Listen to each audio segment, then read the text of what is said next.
Hello and welcome to a special interview for The Wire. Immigration out of India is by no means a new phenomenon. In fact, it's been happening for centuries. Traditionally, it comprises people migrating in search of economic prosperity or political sanctuary. But now something new has become apparent. The rich and influential have also started to migrate. A recently published book explains this new phenomenon. Here it is. It's called Secession of the Successful, The Flight Out of India. And its author is the former editor of the Business Standard and the Financial Express and former media advisor to former Prime Minister Dr. Manmohan Singh, Sanjaya Baru. Today, Sanjaya Baru is my guest. Sanjay Baru, the title you've chosen for your book, Secession of the Successful, is tantalizing. It refers to the migration of a very specific and particular type of person. Can you start by explaining who are the successful you're referring to? Well, I refer to two kinds of successful. One are India's talented, well educated, what we call the brainy people, that constitutes brain drain. And the second are India's wealthy, which is in fact a more recent phenomenon, what are called high net worth individuals, HNIs. 23,000 millionaires have left India in the last few years in order to escape tax or to live more comfortably in more developed countries. So I'm looking at both phenomenon, the immigration of talent, which is much longer, started in the 1970s and the 1980s, but the immigration of the wealthy, of the urban rich, which is a more recent phenomenon. So we're talking not only about extremely rich businessmen, but I take it when you talk about the immigration of talent, you're actually referring to well off middle class Indians who, if they stayed in India, would have had good jobs and would lead comfortable, privileged lives, but have nonetheless chosen to go and live abroad. Is that what you mean by talent? That's right. I mean, the talent is of professionals, doctors, engineers, scientists in a range of professions. This began in the 1970s. That people with higher education in India leaving India, almost 2/3 of IIT graduates have been leaving this country. There was a study done some time back looking at Madras IIT. Almost everybody was leaving, and the phenomenon that I now draw attention to in this book is that it's no longer simply chaps who come out of an IIT or an IIM or an Indian Institute of Science, but young people coming out of schools, very good schools in Delhi, in Bombay, across the country, which help those kids get what is called a IB certificate, International Baccalaureate, and they're all going for undergraduate education abroad. So there is, in fact, a class of Indians who could have contributed to India's development, who could have studied here, improved the quality of life in this country, who are leaving us. Now, in your book, you've identified four principal reasons why the successful, both categories of successful, immigrate. Briefly, can you explain those four reasons one by one? Well, I think, first of all, the migration of talent, what we call brain drain, began when the West became more open to Indian immigrants. The United States changed its immigration policy in the 1960s and started allowing a large number of Indian doctors and engineers to go there. That was the first trigger for brain drain. The second trigger was the Y2K problem when we moved from the 20th century to the 21st, and you needed, fixing of the entire computer systems around the world. The United States discovered that India had the largest pool of talent. And so the whole H-1B visa export, the software engineer export, all of that was triggered by Y2K and boomed after that. And that led to the increasing number of Indian computer science professionals going out. As far as the drain of wealth or the flight of capital is concerned, I think that we have seen only in the last 10 years. And that's partly to do with the fact that more and more the upper class Indians are able to afford buying citizenship overseas. Lakhs of Indians are buying citizenship. In fact, I quote a figure in the book given by the foreign ministry in parliament about the number of Indians who have given up citizenship. In the last 10 years. It's, it runs into hundreds of thousands, and that's because they're able to buy citizenship of range of countries, from Dubai to Portugal to Greece to Cyprus. Now Trump has said you can buy American citizenship. And finally, I think there is a feeling that things are not going well for many of them in India, and things are better off in other parts of the world. So, one can understand India is going to USA or to UK or even to Australia or New Zealand, but when you start settling down in Dubai, you ask or other European countries, you ask the question, what is going wrong with our country, that more and more of these people are willing to leave. But you're making an important point. They're both attracted by the better life abroad, as well as pushed, in a sense, by the difficulties that they're encountering doing their business, or perhaps even leading normal, happy lives in India. Both factors are at play. Yes, in fact, that's the interesting thing. I mean, what I do in this book is actually to begin with a little historical background. I go back to the large emigration of Indians in the mid 19th to the early 20th century, which is the export of indentured labor during the British period. And if you see, and those are what we call today persons of Indian origin. They live from Fiji and Mauritius to Suriname and to Trinidad and Tobago. If you see that class of Indians who constitute almost 40 to 50% of what are called overseas Indians, they were all pushed out. They were pushed out by their poverty. They were pushed out by the fact that opportunities here were not there. And then they were also attracted, and that's the interesting thing which I record. They were attracted by the hope of better life. That is what took them. I mean, though they didn't get that better life, they were attracted by that hope. Which is not different from the export of labor to West Asia, which is the second wave I refer to. The large numbers of Indians who go to the Gulf region, who are again pushed out because of lack of opportunities at home, but also attracted by better income overseas. The third category, which is middle class professionals, are really, it's a pull effect. I mean, the push effect isn't that strong. After all, if you came out of an IIT in India in the 80s, there was a reasonably good chance of getting a good job. I don't think you would be unemployed, but you found that you got better jobs or better pay going off. So that was the pull effect was much more than the push effect. And finally, when we come to the most recent immigrants, the millionaires, I mean, the push effect for them can only be, they're feeling that there is tax terrorism in India, or Indian tax rates are too high, and they don't want to pay that tax, right? But beyond that, what is the push effect? The real thing is the pull effect of a better life, of living a first world life in the first world. Let's for a moment focus on the wealthy, because that's the tantalizing part of what you call the secession of the successful. A moment ago, you said that Morgan Stanley had estimated that 23,000 Indian millionaires have left the country since 2014. Your book also says that Indians now account for close to 10% of all golden visa holders worldwide. To me, those are not insignificant numbers. They may not be huge in the sense of the labor that's been migrating in the 19th century or to West Asia, but nonetheless, they are sizable and significant. Yes, indeed, they are sizable and significant, and I would not divert attention away from the quantitative aspect of this. The numbers are large, but I think we should also focus on the qualitative aspects of this, which is who is leaving, who are these millionaires, how many of them are leaving due to any form of distress, and how many of them are leaving willingly. So that is what I call the secession. I mean, you look at a big Indian businessman like Sunil Mittal. His sons live in the United Kingdom. Or Omkar Kanwar, his son lives in the United Kingdom. Or Lal, Aika, whose son Siddharth Lal lives in the United. More and more of Indian businessmen. It's not just the Malyas and the Lalit Modis, but really successful Indian businessmen are leaving India and living overseas and running their companies in India from overseas. Now, as you And said, this secession of the wealthy began roughly 10 years ago. Two quick questions.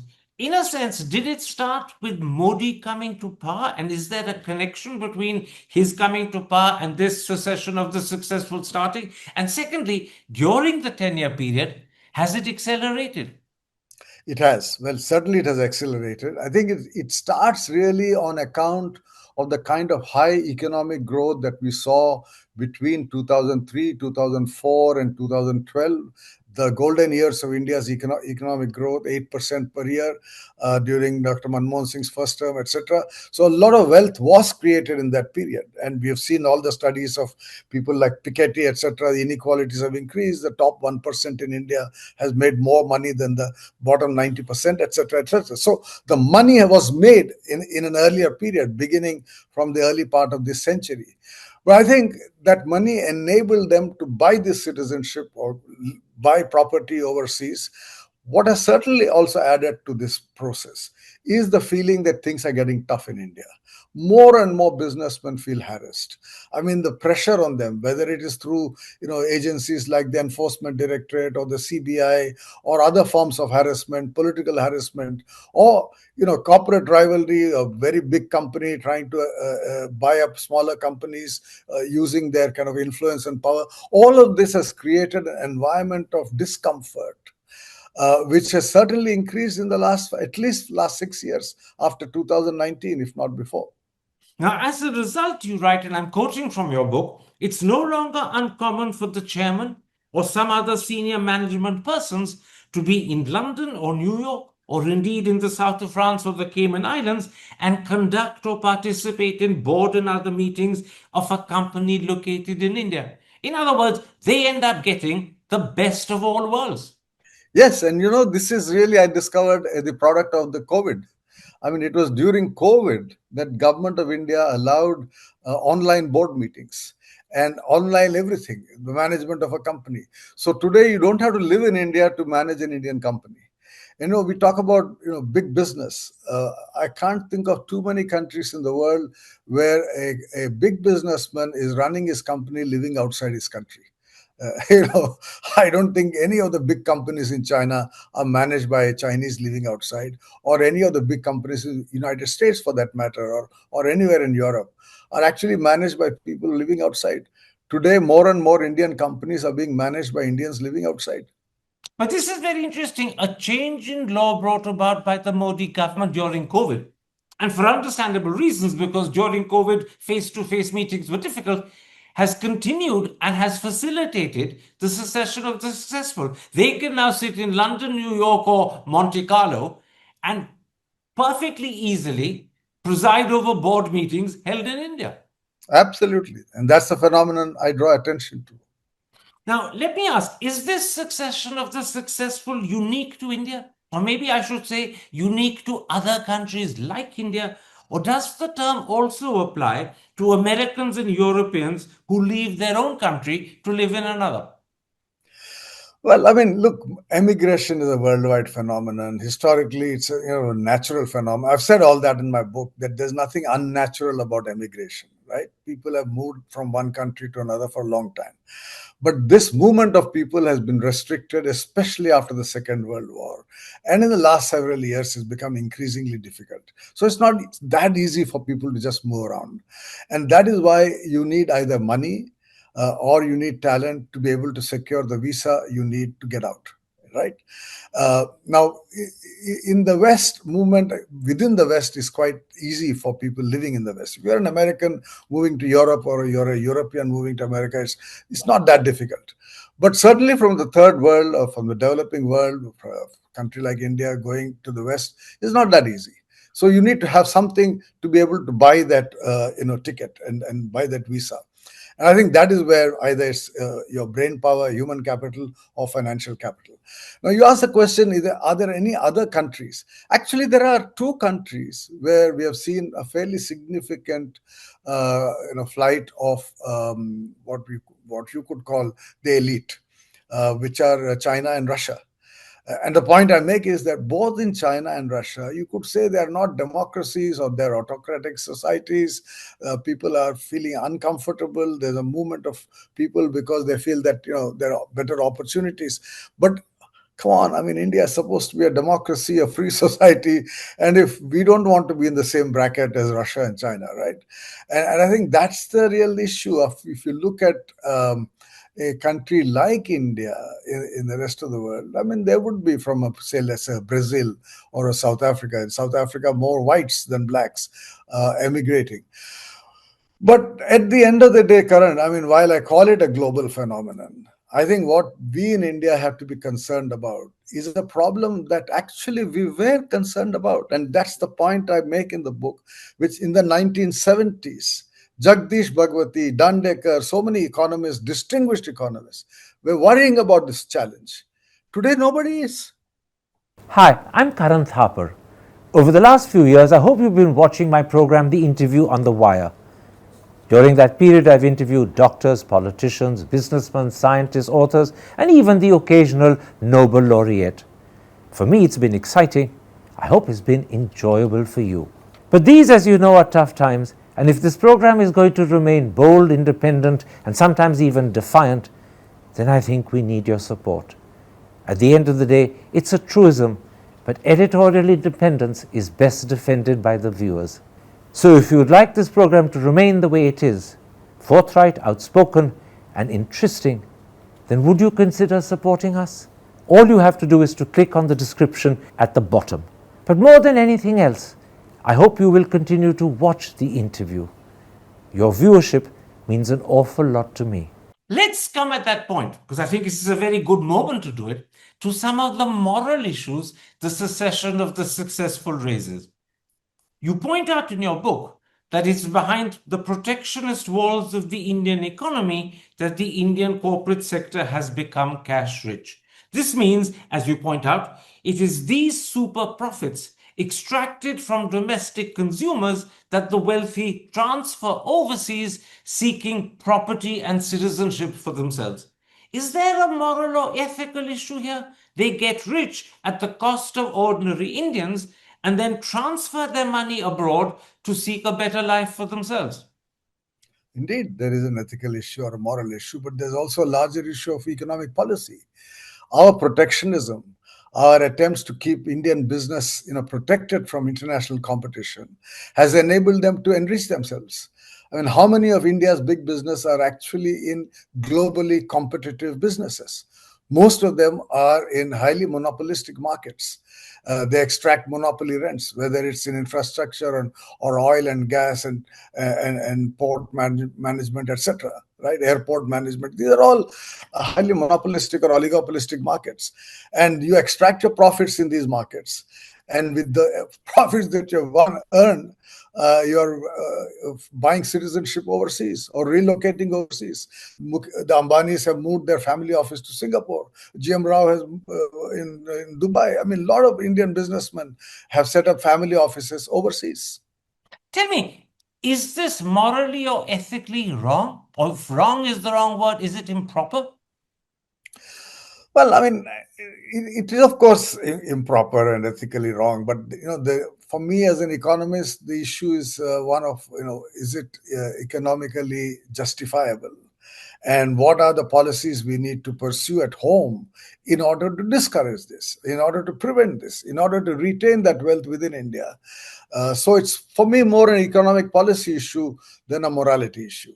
In fact, you very clearly in your book lay some of the blame, if not a fairly substantial part of the blame, at the door of the government. You write that this trend has accelerated in the past decade is an indictment of the current political and policy leadership. And given that it began when Mr. Modi came to power and it's accelerated during the 11 years he's been in office, how much of the blame lies at Mr. Modi's doorstep? Oh, substantial part of it, because the trend is accelerated. I mean, I wouldn't have written this book 10 years back, because the data that we have in this book, in terms of people giving up Indian citizenship, in terms of millionaires going overseas, in terms of companies operating from overseas, this data would not have been available 10 years back because it didn't exist. So really what we are looking at is the more recent trend. And that is what I've tried to capture in the book. In other words, the economic policies that the Modi government is following and is enhancing is encouraging people to think and go abroad. Yes, Karan, but I want to also emphasize the fact that there's been a failure on the part of economic thinkers, economic policymakers, economists, because in the 1970s, as I said earlier, we had very distinguished Indian economists worry about this. Several papers were written. There are editions of the Economic and Political Weekly devoted to this issue of brain drain. I mentioned Jagdish Bhagwati, V.M. Dandekar, highly distinguished economists of that period. And it was an issue that they were worried about. And you had all kinds of solutions. I mean, Bhagwati, who's free trade economist and not at all a statist economist, not a socialist economist, advocated a brain drain tax. Dandekar, who was quite close to the Jansangh in those days, the RSS, head of the Gokhale Institute in Pune, actually advocated a ban on movement of Indians with professional degrees of doctors and engineers, and said that the government should actually have a rationing and allow rationing out of these people who want to go overseas. So all kinds of ideas, practical, impractical, were being advocated. Today nobody talks about it. I mean, I've looked at the literature. We have so many more research institutions in India, so many more economists studying India, but no one has done any serious study of this phenomenon of growing brain drain and wealth drain. In fact, it's the wealth drain part of it, as you point out in your book, that isn't being studied, it isn't being commented upon, it isn't being analyzed. In fact, it doesn't seem to worry anyone. That wealth drain is happening. The very rich and wealthy are literally seceding from the country and going abroad, and we're accepting it as normal and natural without any concern. Absolutely, and we take great pride in Indians buying companies overseas. Tata's bought Land Rover in England, and so invested here, invested there. Why are they not investing in India?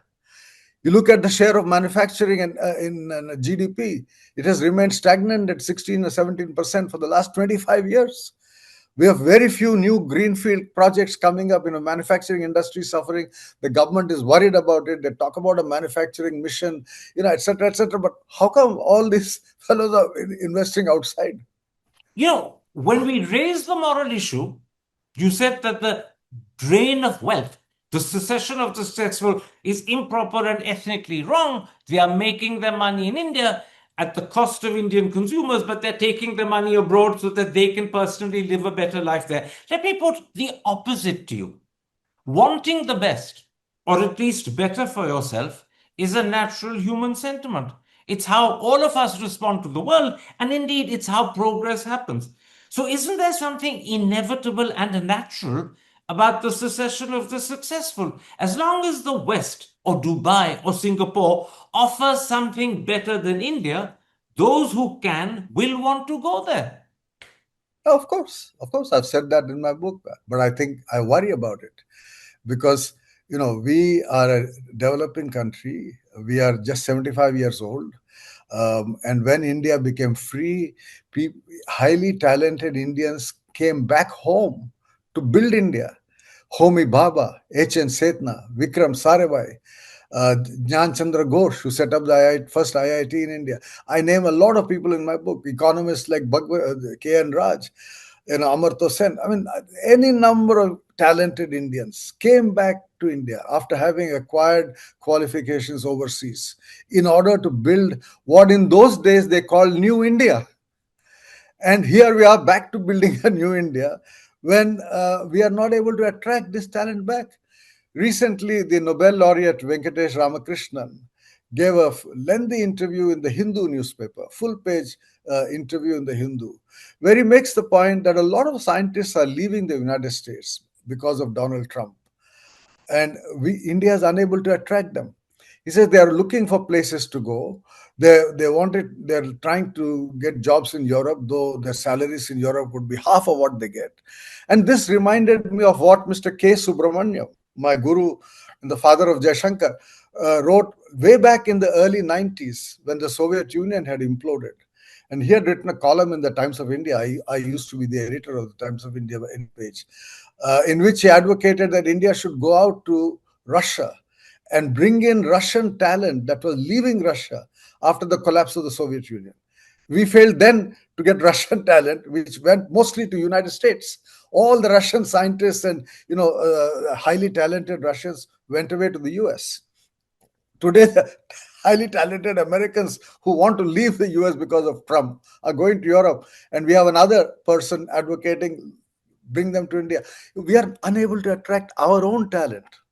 How many Indians of high level, high talent have come back and started working in this country? The government has a scheme which is not really taken off. So, in fact, it is a problem of the government. The government should be doing more, offering more to ensure that scientists, like you mentioned, who are unable to continue in the United States because of Donald Trump, come to India rather than Europe. And in fact, the truth is, this failure of the government to attract Indians back, particularly when they're relocating, has been there for a long time. You point out in your book that Indians who originally settled in Fiji, Uganda, or Kenya, when they were forced to leave those countries, they did not choose to return to India, the mother country. They went instead to Britain, Australia, and New Zealand.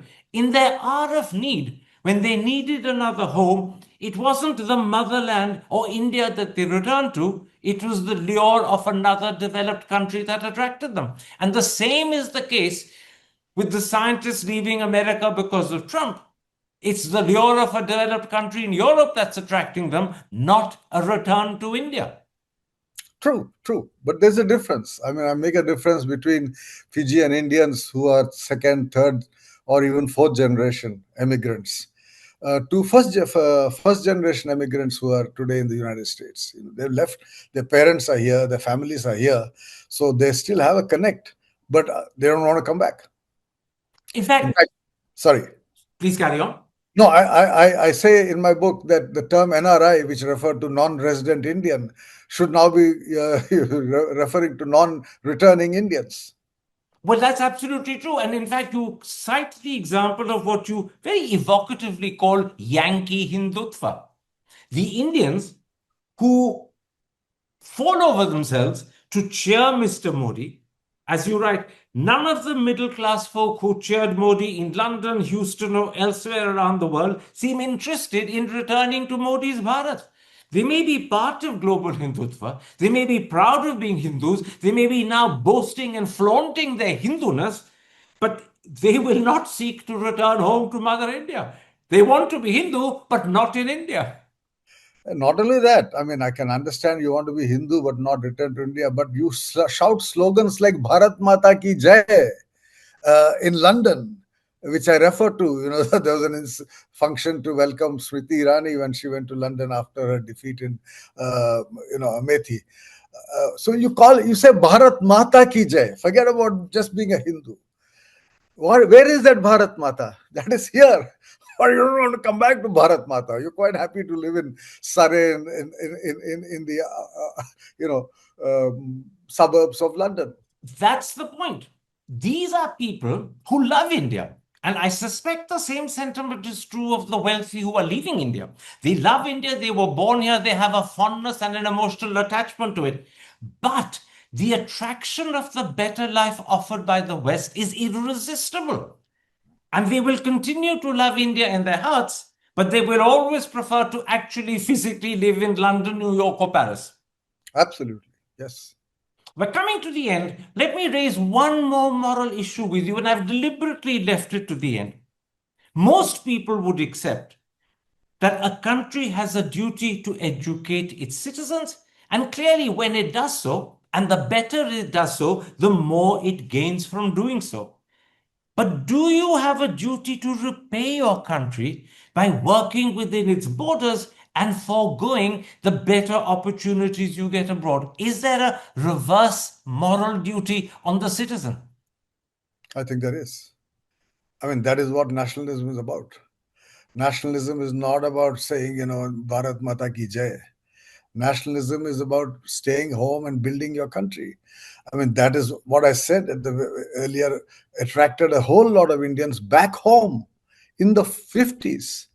Indeed, that is what attracted Gandhiji to come back to India in 1915, right? I mean, you had people who had done well for themselves. Gandhi was a Barrett Law in London. Nehru was studying at Oxford. There was a Cambridge. national, Cambridge. sorry, Cambridge.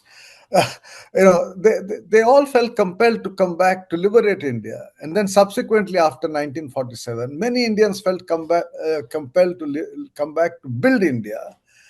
And I'm saying that sense is missing even as we talk about growing, Hindutva nationalism or Hindu nationalism, growing patriotism and all of this, fervor that we see doesn't convert itself into a feeling that, look, even if I have better opportunities elsewhere, this is where I must make my life for my country. That sentiment somehow is missing among the elite.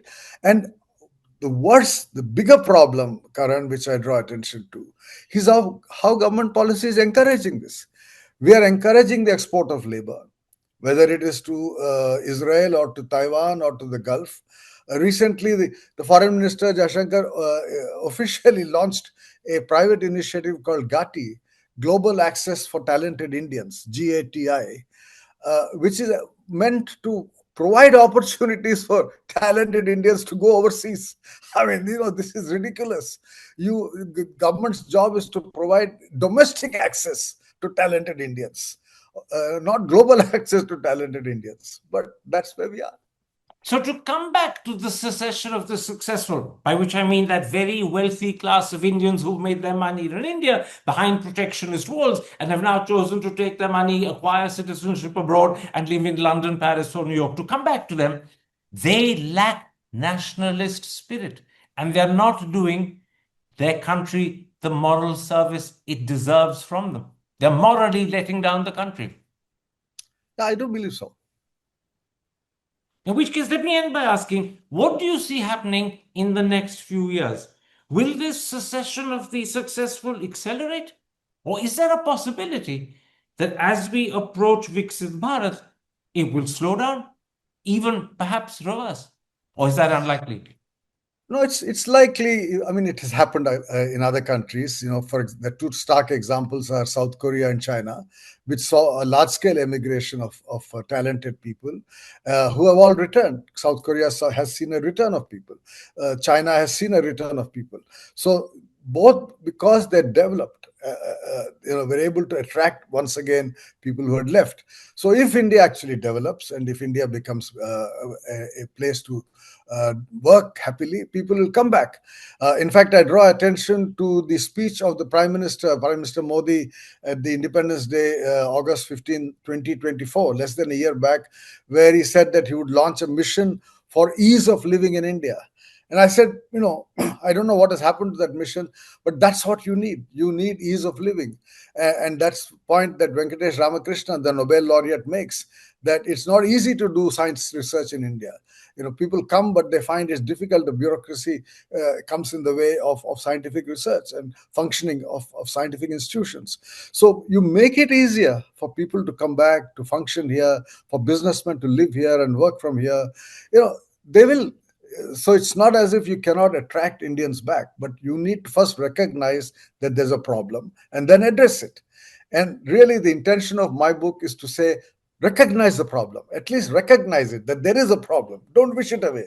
Then we come to the question of how do you deal with the problem. And I think Vikasit Bharat is a project of making India more developed, with ease of living improving, and that could attract people to come back.